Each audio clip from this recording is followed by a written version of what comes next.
The first couple of years when I was teaching here, I tended to have 2 or 3 standard Dharma talks that I would give when I left the monastery.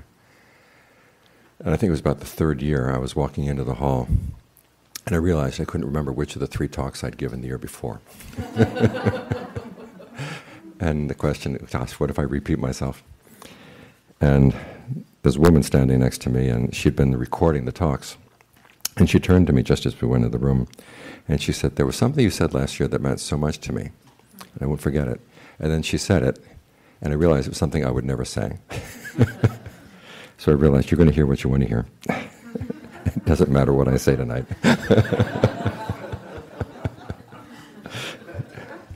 Which actually relates to the topic tonight. If you hang around Buddhist centers, there are 2 of the wisdom teachings that you will probably hear more than any other. On the one hand, there's the Four Noble Truths, the truth of stress or suffering, its cause, its cessation, and the path to its cessation.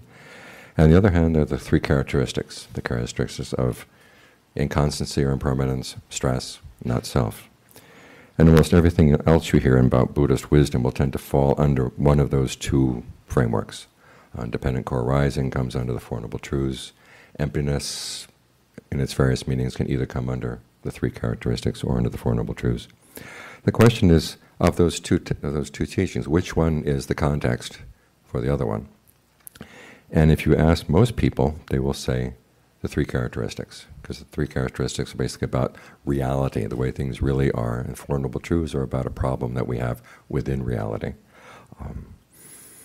Several years back, I was listening to a Dharma talk by a scholarly monk in Bangkok, and he was complaining. He was talking about a particular Burmese school that I equated right view with the 3 characteristics, and he said, "That's not true. It's the Four Noble Truths." And when I was listening to the talk, I thought the point was fairly pedantic, that 3 characteristics and the Four Noble Truths are so interconnected. But the more I thought about it, the more I realized it really is an issue. Last year I was working on a book on the Eightfold Path, and in preparation for the book I read around other people's books on the Eightfold Path.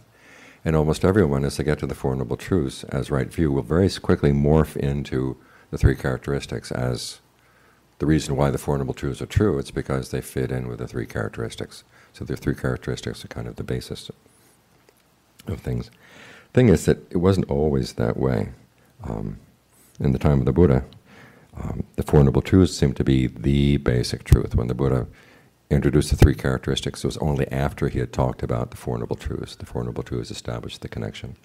When he was asked, "What do you teach?" it was, "I teach suffering and the end of suffering." And the Four Noble Truths are basically an elaboration on that. The title of tonight's talk, "The Elephant's Footprint," comes from a comment made by Venerable Sariputta, which was that all skillful teachings can be found in the context of the Four Noble Truths, in the same way that the footprints of all animals that walk on the earth could fit into the footprint of an elephant. And so it's the Four Noble Truths that form the context in the original teaching.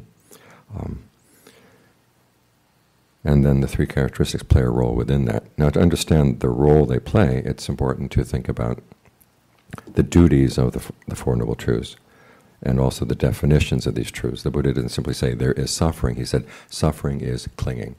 Now, the word he used for clinging is interesting, upadana. It also has the meaning of feeding. We suffer because we need to feed on things. And this is not only physical feeding, but also emotional feeding. We feed off of relationships, we feed off of wealth, we feed off of status. And it's this need to nourish the mind by feeding off of things which puts us in a stressful situation. And he actually says that even we feed off the deathless. Most of the things that we would tend to feed off of are impermanent, but he talks about people when they reach this, the realization of that there is a deathless dimension, because they're so used to feeding on things, their first reaction is to try to feed on the deathless, and so they cling to it, and so there's still suffering there. And when that happens, awakening is incomplete. So even if you try to feed off of things that are permanent, it's still a stressful situation. The cause for the suffering, or the cause for this clinging, is craving and ignorance. Now, craving here and clinging are related because the word for clinging, as I said, relates to feeding. Craving is the same word for thirst. We first thirst for things, and then we go out and we feed on them. Now, when you hear this, it's it's a little shocking because you think that, well, the Buddha's going to tell me I can't feed if I don't want to suffer, and that's basically what he is saying. But he says that there's a way to get there without starving yourself.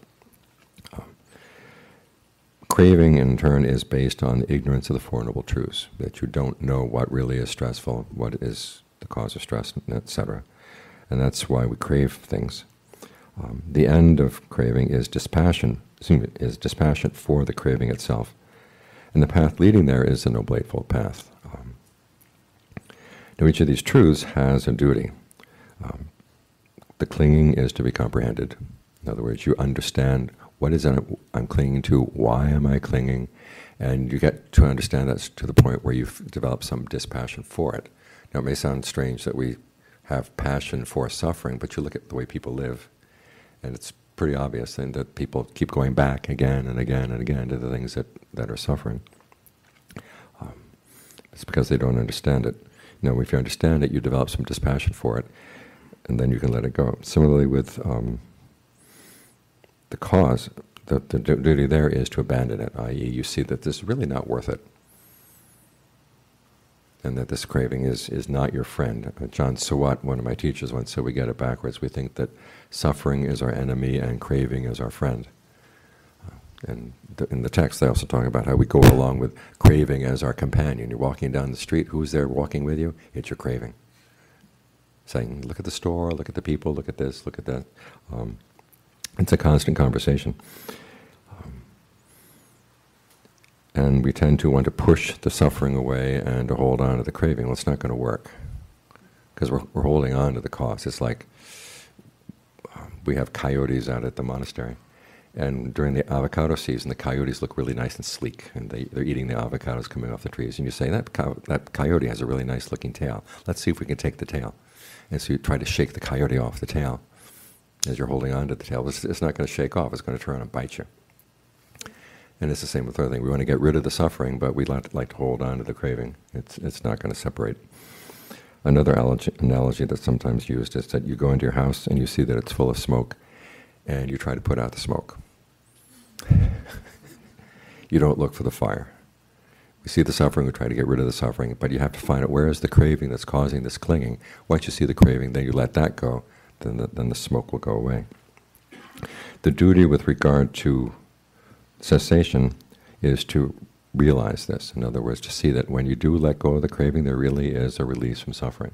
Now, this can happen on many levels. Sometimes the simple level of letting go of a particular craving, and there's a certain release in the mind. But the problem for most of us, we let go of craving. Why? Because we're attracted to another one. And so we just keep going from one craving to the next, to the next, to the next. And so we don't really realize when the craving stops that there is a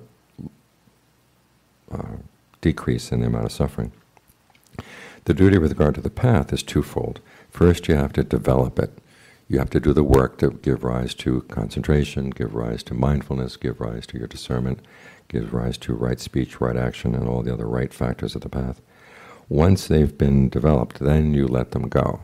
The image they give in the canon is of taking a raft across the river. You hold on to the raft as long as you're on the river.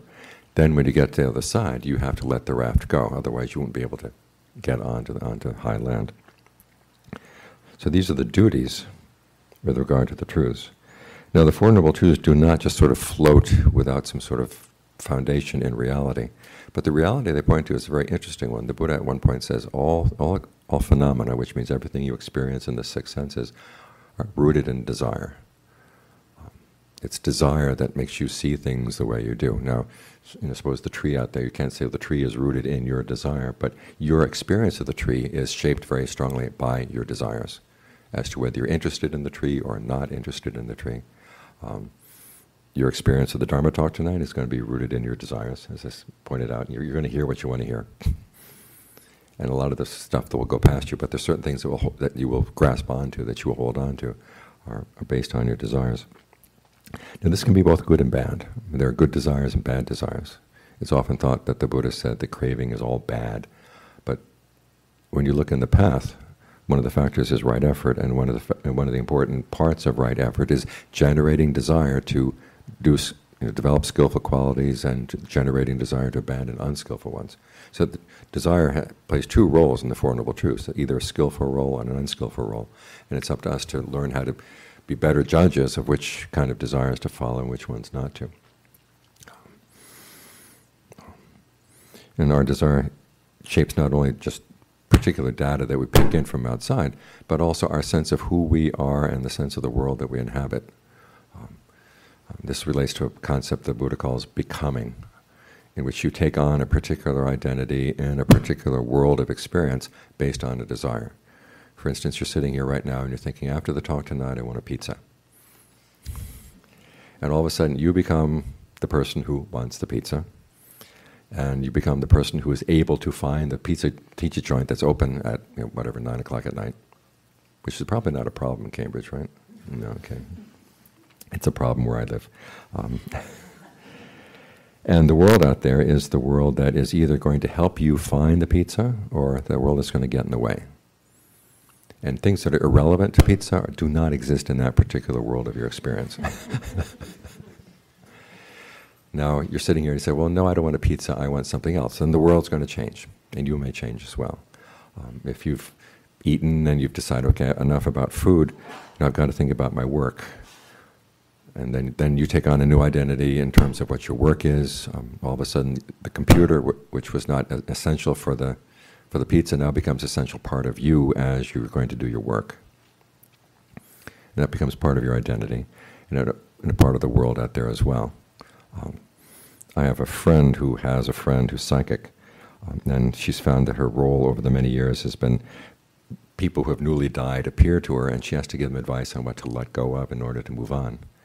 And she was saying that in the old days it used to be relationships that they had to let go of, or their house, or their car, or whatever.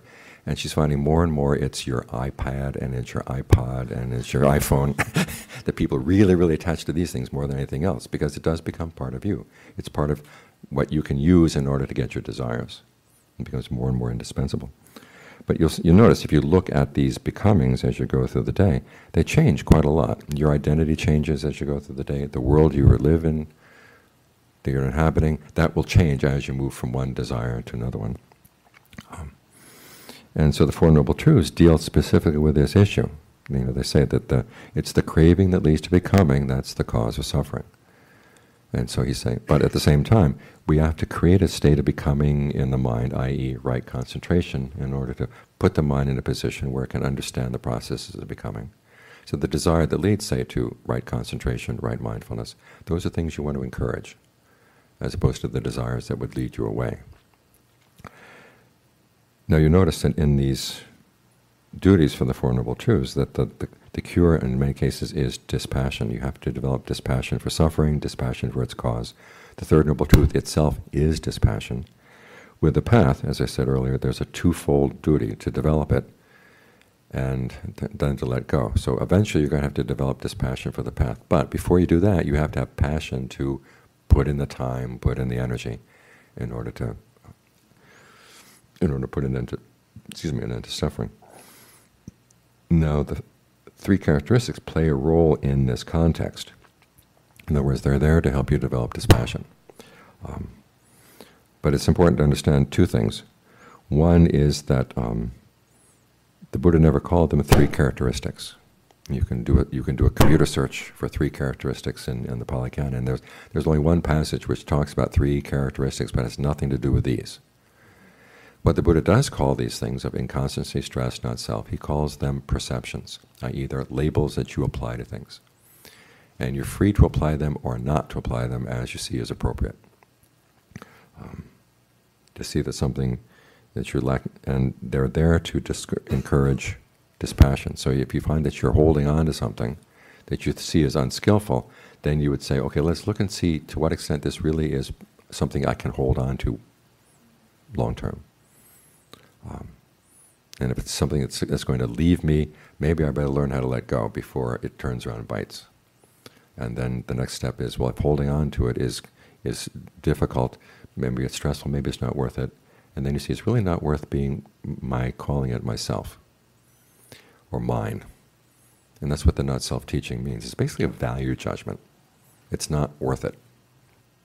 The Buddha is not saying there is no self. That the third perception, the perception of not self, is not a metaphysical position. It's more a value judgment. And again, this is something we do all the time anyhow, switching between perceptions of self and not self based on a particular becoming. You can think back to when you were a little kid, you had a little sister. Someone down the street is beating up on your little sister. She is your little sister, right? You go down, you defend her. You come home, she takes your toy truck and starts playing with it. She is no longer your sister. She's the other. And we go through life identifying and disidentifying with different things all the time. And the Buddha is simply saying, try to be more skillful in how you do this.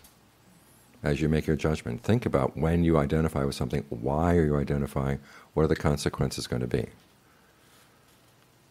And then learn how to do it more skillfully based on that. One of our problems as human beings is we tend to be pretty bad judges of what's worth holding on to and what's not. There was a positive psychologist one time who was interviewing people about what made them happy. And they would give a list of things, and then he would arrange that he would call them up at various times of the day. And if they were engaging in this, any of these activities that they said made them happy, they'd say, "Are you happy?" They'd say, "Not particularly." And then and it happened again and again and again. He kept thinking, why is it that people have such bad judgment about what makes them happy? And then he stopped to think about himself. He likes to climb mountains. Now, if there's anything stupid, it's climbing a mountain to get to the top and then turning around and coming back down. And he reflected on himself. While he's climbing the mountain, he really is miserable. And then he gets back from climbing the mountain, and he can't wait till the next time he goes and climbs the mountain. So we're pretty bad judges. I mean, one major proof of this is Las Vegas.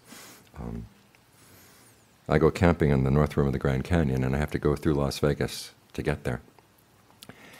And they have these signs on the side of the road, 93% payback rate. And you know what they're telling you, right? You give them $1, they'll give you 93 cents back. And yet still people go. We're pretty bad judges of what really is making us happy. So the Four Noble Truths are there to give you some guidance. So there are certain desires that will lead to the end of suffering. Other desires will lead to suffering. It's up to you to choose which ones you're going to follow. Now, in the context of these Four Noble Truths, the three perceptions are not categorical. Now, the term categorical means true across the board. The Buddha said there are only two teachings that he taught that were categorical. One is that skillful behavior should be developed, unskillful behavior should be abandoned. One. The second one is the Four Noble Truths and their duties. And the three characteristics, or the three perceptions, are things that he would say apply at the right time. There are a couple of cases in the canon where people misapply them. There was one particular case where a young monk was asked by a member of another religion, what is the result of action? And the young monk said, stress. And this person from the other religion said, I've talked to other Buddhist monks and they've never answered that way before. You better go back and check with the Buddha. So the young monk goes back, and the Buddha says, you fool. And another monk steps in and says, well, maybe he was thinking about the teaching that all feelings are stressful. And the Buddha says, another fool. When you're asked about karma, asked about action, you talk about the three types of feelings, the pleasant feelings that come from skillful actions, the unpleasant ones that come from unskillful actions. You don't go to the three perceptions. So that's a time when you don't apply that teaching. So it's the Four Noble Truths and their duties that provide the context for when you apply these three perceptions and when you don't. When you're working on the path, anything that would pull you away from virtue, anything that would pull you away from concentration or discernment, okay, those are the things that you apply these perceptions to. As for the practice of virtue, concentration, and discernment, as you're developing these things, you don't apply the three perceptions. You don't say, well, gee, concentration comes, concentration goes, okay, I've gained discernment, let's move on. It doesn't work that way. You've got to work on these things. Now, the problem is that over the course of time, as we move from the canon into the commentaries, things change. The first thing that changes is the three perceptions become three characteristics, i.e. they become the nature of reality. They become metaphysical teachings. all things are impermanent, all things are stressful. There is no self. That's how that particular perception morphed. Nothing has any essence. And therefore, these, because this is our description of reality, they become the context for the Four Noble Truths. Clinging now is not clinging in terms of feeding, and it doesn't matter what you're feeding on. Clinging causes suffering. It's no longer suffering itself. Clinging causes suffering because you are trying to cling to things that will not last. That's been changed. Ignorance is no longer ignorance of the Four Noble Truths, it's ignorance of the three characteristics. If you understand that things are impermanent, stressful, not self, then you will be okay, no suffering. And this, in fact, becomes the purpose of mindfulness practice, to see that things are changing all the time, you can't really cling to them, and so you just kind of let go. The picture of this, the picture of experience now becomes more passive. We're simply on the receiving ends, because there is no self, there's really no agent that really does things. So we're simply there receiving things coming in, and then there's a reactivity that's causing suffering. But if we learn to stop the reactivity, that's it. The mind is much less active in shaping its experience in this picture. And it's this picture from the commentaries that now gets carried over into modern Buddhism. And some serious misunderstandings come about as a result. And again, these misunderstandings are both among people who call themselves Buddhist and also among people who simply have heard about Buddhism. The first misunderstanding is that there is no self, therefore there is no agent, and people suffer because they think they can resist change. Change is going to happen, and if you think you can resist it or move it in a particular direction, you're wrong, therefore you're going to suffer. So you just have to learn how to accept. The second misunderstanding is that to cling means to assume that things are permanent. If you hold on briefly, realizing impermanence, it doesn't count as clinging. And you often hear the example given of, see life as a dance. You're picking up one partner, and that partner sort of goes away while you pick up another partner. The music changes. You're sort of fluid in working with the change. And as long as you realize that things are going to be impermanent, you're not going to suffer. One of the images that's used for this is you're sitting on a beach watching the waves come in.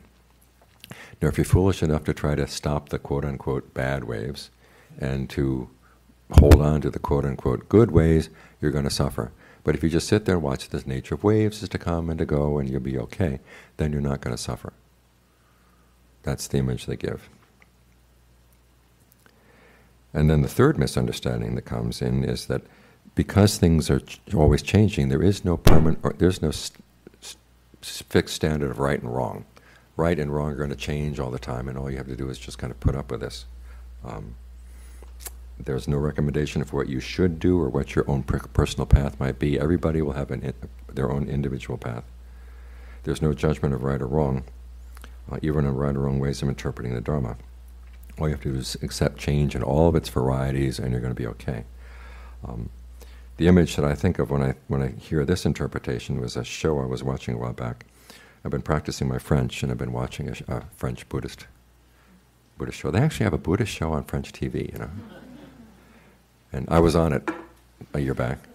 And the interviewer asked me, "Why don't you have a show like this in America?" And I said it would never get past the TV executives.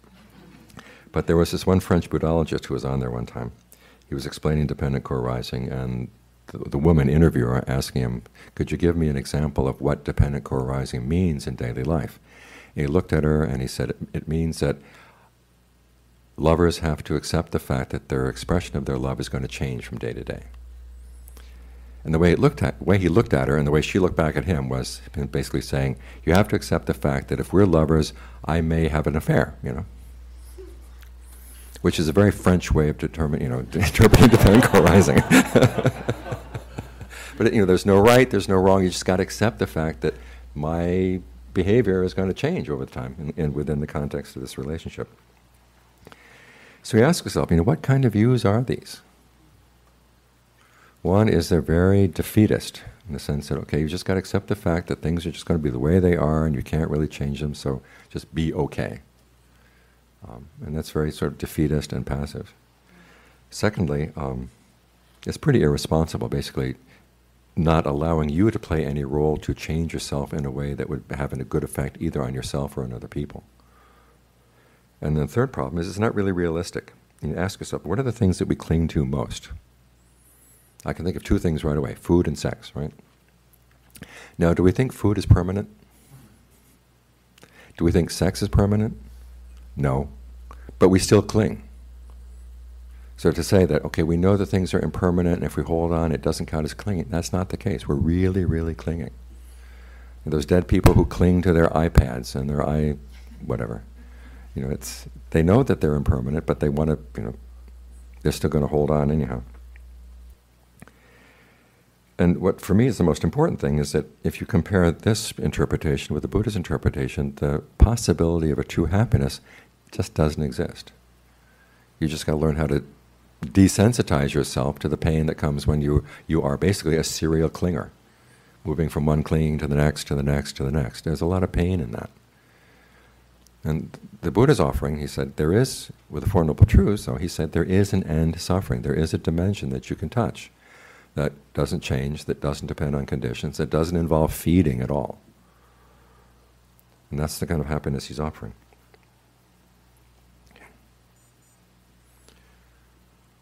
So his strategy is that you want to see the drawbacks of feeding and at the same time provide you with an alternative source of food.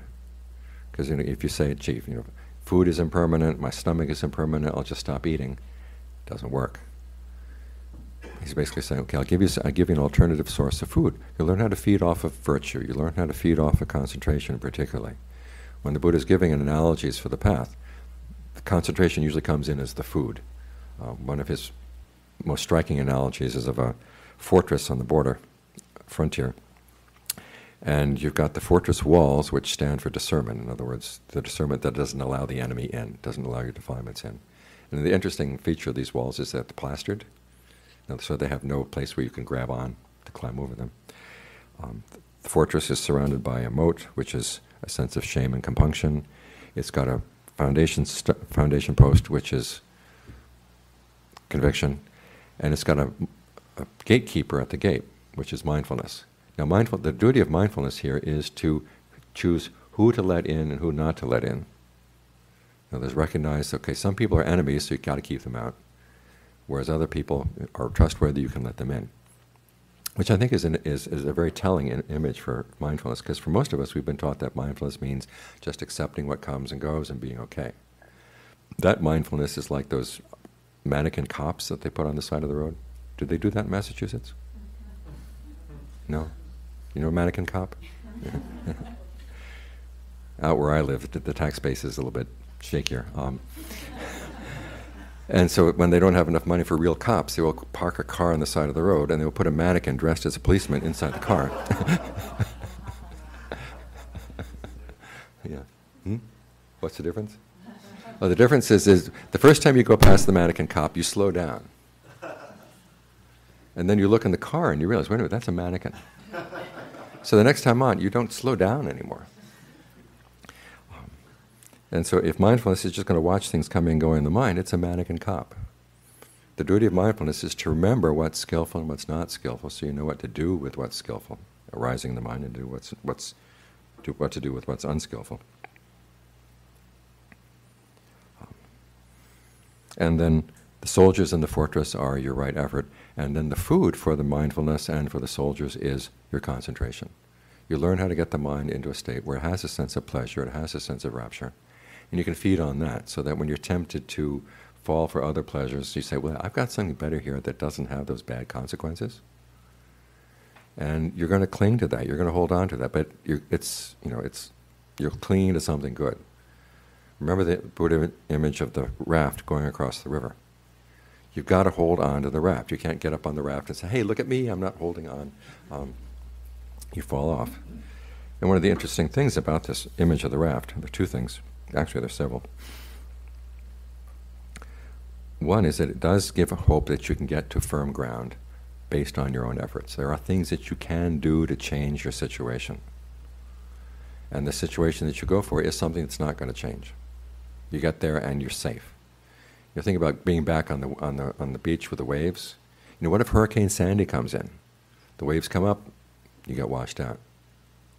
Not, when we put quotation marks around waves, not all of them are just quotation marks. Some of them really are bad. You've got to get out of the waves. And the Buddha is giving you an opportunity that there is a safe place that's beyond the flood. Secondly, that you are in control. There are things that you can do to get to safety. And one of the paradoxes of this image, which I've very rarely seen explained, this river that you're flowing across, the Buddha says, is a flood. It's a flood of sensuality, which is your fascination with thinking about sensual objects, sensual plans. The flood of becoming, the flood of views, all the views that you might hold on to, and then the flood of ignorance.